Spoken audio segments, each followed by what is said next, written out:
Oh my God. I can't believe my fasting is going to be over in 2 days. I fasted for a week, a whole fucking week, and it's crazy. And I try to eat something a little bit, and then I was like, oh my God, if I eat now, it's going to hurt my stomach because I don't know if y'all go through this, but during a fast, it's like you empty out your whole stomach, whatever. Some people just drink the water. Some people don't drink water or food. I'm one of those people that was just drinking the water. And I was like, I wanted to do the fast where I just drink the water and don't eat anything. And I tried to spit the idea to some of my family members, but they wasn't feeling that. So I was like, okay, I'll do it by myself. But I was like, I want to do it again. So this is what I'm going to do because it does bother me that I have to do a fasting because this is the only way I could get answers and pray to God about certain shit because every single time I deal with an issue, I don't have clarity on it. I can't even get answers within myself. So I do go to God about it. And just because y'all see me upset a lot of the time and arguing with somebody doesn't mean I don't turn to God about it, because there would be times I would get messages from God saying to leave a person alone. And sometimes when I don't have real good clarity on somebody and I don't have a feeling about them, like say if I start talking to somebody and I don't know if they're good for me or not, how would I know if they show me their good side and they keep it up for like a good couple of months? Because I have dealt with people's friendship wise that that's been like acting like a good person for like 3 or 4 months, 6 months, and I had never seen anything wrong about them until I see a certain person they don't fuck with come into their lives and just say whatever. And I have dealt with people who bumped into their exes or their ex best friends that completely took them out of character and just made them start going off. And I was like, okay. And I don't pass judgment on nobody because everybody have their own bullshit. They have their past that catches up with them every now and then. And I'm cool with that. I would never not want to fuck with you because you have a past. But when you start acting funny towards me and it doesn't have anything to do with me but has something to do with them, I would be like, okay, I have to understand that, and I have to understand what you going through and how is it physically and emotionally and mentally mess with you. And some people like to keep a brave face on.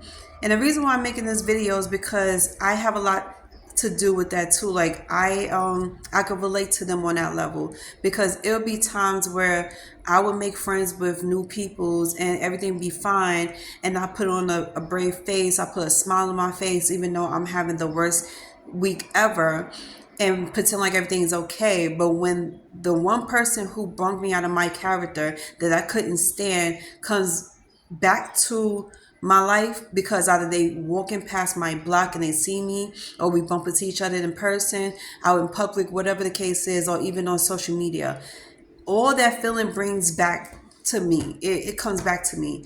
And people would be asking me, do you know this person? Like, what's going on with y'all? The way you reacted to him was like crazy. What happened? And I hate to answer people's questions because then you got to get deep into the conversation and then they be ready to attack this person.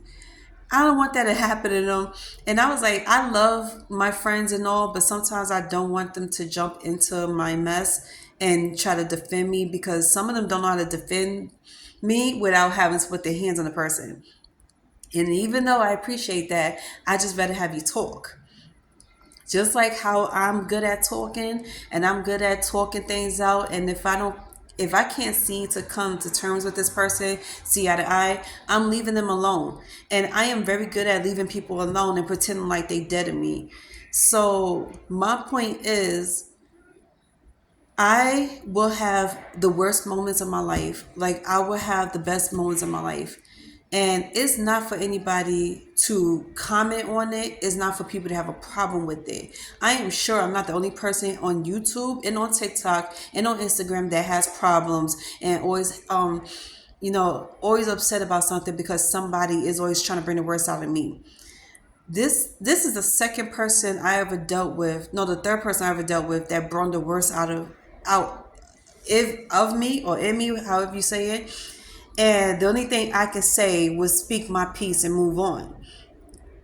I had never ever wanted to date somebody like that, and kind of find out it happened.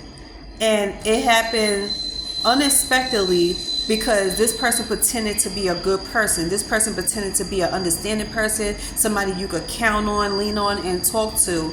And I already had my guard up from the beginning. So in my mind, I'm like, okay, you could come off as being nice and sweetheart and forgiving all this stuff and understanding, but I'm waiting for that other shoe to drop. And one person that did the same thing was like, oh, you shouldn't have to do that. Like, don't wait for the other shoe to drop. Don't wait for bad things to happen. Let's just see how shit goes. And if it does happen, then you know your next move. Then I made friends with two more women who's older than me and who's been through the worst relationships in their lives between the age of 25 to 35. And one of them finally got married.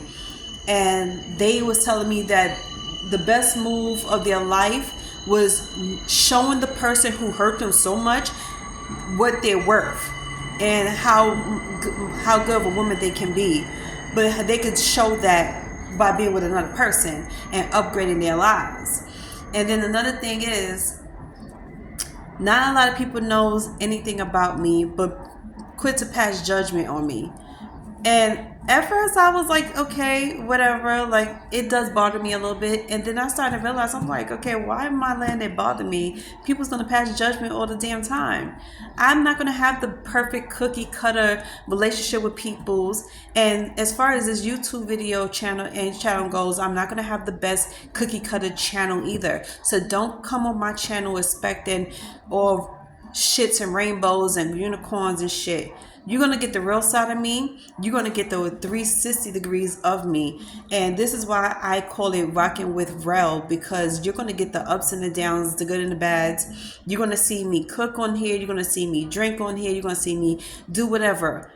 And it's up to you whether or not you want to support that channel. It's up to you or whether or not you like it. Like, you want to scroll, that's fine. It's not that serious, peoples, and I wish people would get up out of their asses and think it's about them, or think this is that serious. It's not. This is exactly for entertainment purposes, and at the same time, this is my daily livelihood. It's like, I'm gonna start making money on here, and I don't expect for people to understand anything about my life, but if you do, then that's fine. But I'm just letting y'all know, like, this is me every day. Every day is not going to be the best day ever. I'm going to let y'all know that. I am not going to be at my best all the time. Like, I'm not going to be at my worst. I have ups and downs. That's life. And once again, if you can't understand that, then feel free to leave the channel and go somewhere else. But I'm not going to sit here and pretend like everything's fine and put on a cookie cutter show for y'all like everything's good. Like, this is a children's channel and it's not. This isn't a channel for adults 18 and older. And you're free to move on to the next if you can't handle this. I am the realest person you're ever going to see. And everything that comes out of my mouth is going to be nothing but real shit. And if you're down with it, then okay, cool, I'll see you, cool, whatever. But if you're not, hey, I understand. No pressure over here, no hard feelings over here. I'm still going to do what I want at the end of the day. And I noticed that one person didn't like the way I speak because he's not used to a black woman speaking like this. And then on top of that, he's over here trying to give me advice about dating men, especially black men. And I was like, please, I don't need no advice on anything. And from the looks of things, you don't even date black women, but you want to sit here and talk about me. And I'm like, keep your advice to yourself, and unsolicited advice from anybody is not needed. I am fine. I'm smart enough to know how to leave shit alone. I'm smart enough to know when shit is not right for me. I'm smart enough to know when someone is not on their game and they need to be left alone. And I am like, I'm proud of myself for taking these necessary steps to get better and to understand shit better. Because at first, I had my rose-colored glasses on. I didn't want to see the bad in people's. I saw nothing but the good in people's, and I wanted to hope for the best for people's. And then when people start showing me their true colors, I had to really get real with myself and be like, girl, take those rose-colored glasses off and see the real truth. People, especially men, and I started to see that how my ex treated me was how he felt about me. If that's the case, why on earth did you approach me on TikTok? Let's be serious. This nigga approached me. You came into my life, I didn't come into yours. I never even knew you existed until you came underneath my comments and started hollering at me. Why did you even come to my live? Why did you come, not my live, but my videos? Why did you come to my videos and comment? Why did you try to talk to me if you feel like you wasn't that serious of a nigga? Like, you wasn't the type to have serious relationships. You wasn't the type to be serious about a woman and respect a woman. Because now I see this motherfucker is known for disrespecting women, belittling women. And not only that, somebody that knows him contacted me on TikTok and said the same thing. Every conversation they would have with this man, he can't record. I can't even call him a man because he ain't a man, because a real man wouldn't be doing the shit that he did to me and any other woman. So that's what I was saying. This little motherfucker is known for being misogynistic, being a narcissistic person to peoples, and he reminded me so much of my ex, my baby father. And when you have a conversation with this guy, this little guy, and he notices that you're getting this close to making your point or proving him wrong about stuff, like you prove him so wrong, like he was way off base. He could be way off base about something, or he could be mistaken for something. And he was mistaken about a lot of stuff, especially when it came to this relationship and me. So I compared notes with her, and she was like, yeah, that's the same thing he did too. And it was crazy because I'm like, I don't understand how somebody who is begging to be in a relationship, who is begging to be married, you're constantly proposing to fucking women, and you're sitting here trying to call yourself proving to women that you're relationship material by being misogynistic, shutting people down when you know they're this close to proving themselves right and making a point. If a person make a valid point about somebody's behavior and they bring it to their attention time and time again, and that person don't want to admit it, yeah, they're gonna deny it. Yeah, they're gonna put up an argument, and then they're gonna be like, oh, I'm not gonna let you bait me into an argument because that's what you want. Nobody want to bait you into shit. You started this shit. How can you not sit here and think you didn't do anything wrong? How can you not sit here and think what you said wasn't wrong, or how you treat women is not wrong? How can you not sit here and realize that you're the one that started this shit? Ain't nobody else is dating me. You're the only one that was dating me. You was the only one that was having conversations on the phone with me. And you swear up and down, like, from the way you act like somebody put you up to this shit. Like, no, it's this person's fault. This person made me say it. This person made me do it. Like, make it make sense. Seriously. And he so badly want to pour the responsibilities onto me and want to sit here and try to make me take accountability for his actions. That's what a narcissistic person does.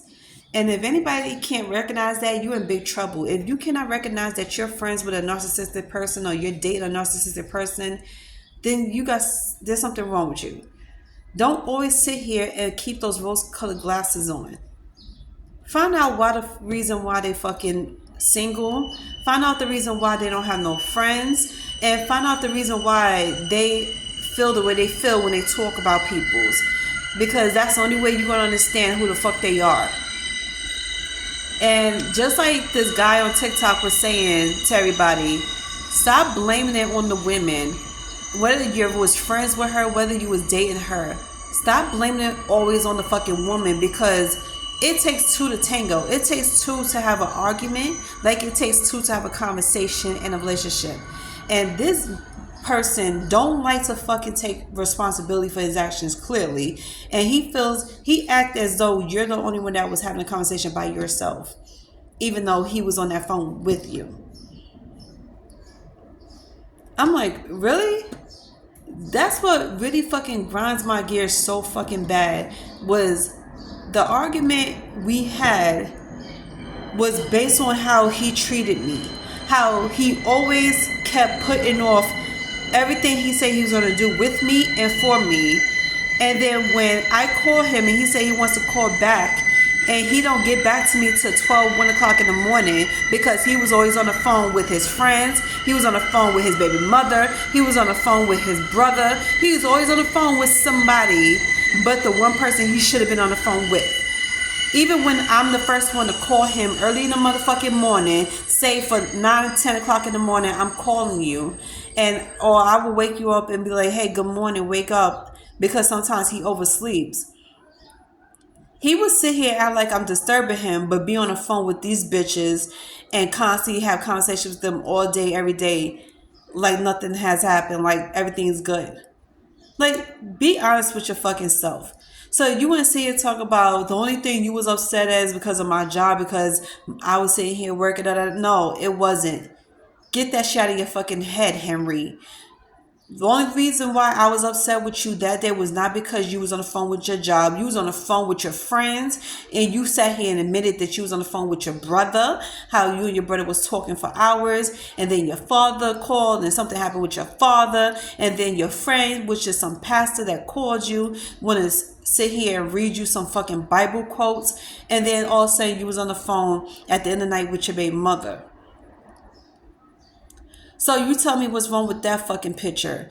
If I called you early in the motherfucking morning at 9:38 in the morning, and I'm trying to give you a wake-up call and talk to you, and then I had something to celebrate about, because it was another thing I wanted to talk to this motherfucker about. He sat here and be like, I'm gonna call you back, and then don't fucking call, and I don't hear from him until 12 at midnight. And I'm saying, like, for real though? That's why I was like, first of all, it's like, whatever you were saying to these motherfuckers on the phone was not even that fucking serious. 2, one thing you're not gonna do is make me wait for you for hours to hear from you. I do not come last or second to no motherfucker on this planet. I don't give a fuck what you have to say or how you feel about that shit. Because the first thing you said to me when we started dating was, you're my priority now, you're the love of my life, and you come first. And every person that's in a committed relationship with this person is supposed to make their spouses the first person of their lives. Like, you come first. You're number one. Men need to start putting women as number one, especially if you talk about marrying them. This ain't no casual dating. This is a committed relationship that is trying to turn into marriage. And what you're showing me is not marriage. Is not marriage material. Is not marriage behavior. So, yeah, get it out of your fucking head. And 2, I'm glad that I saw the real you. I'm glad I saw your true colors all the way out. I wanted to fully see the whole picture and fully see the truth.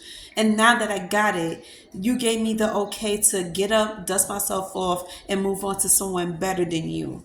And this is what I'm doing. I'm upgrading. Because I refuse to settle for less. If this is what you call having a relationship and want to be married to somebody, I'm good on that. I'm better off without you. And I'm saying this out loud, especially to the universe, because I want the universe and God and my ancestors to know that I am completely over you. And thank you for showing me your true colors, because you try to play it off for the entire 4 months. And it didn't sit well with me. It wasn't rocking with me. And good riddance to you. You fat, ugly, ashy, 3 a.m. black motherfucker. Okay? Thank you. Thank you for showing me I could do better. Showing me that I deserve better. Thank you for showing me your true colors and how less of a man you are, how much of a narcissistic, misogynistic asshole you are. Thank you. That's all.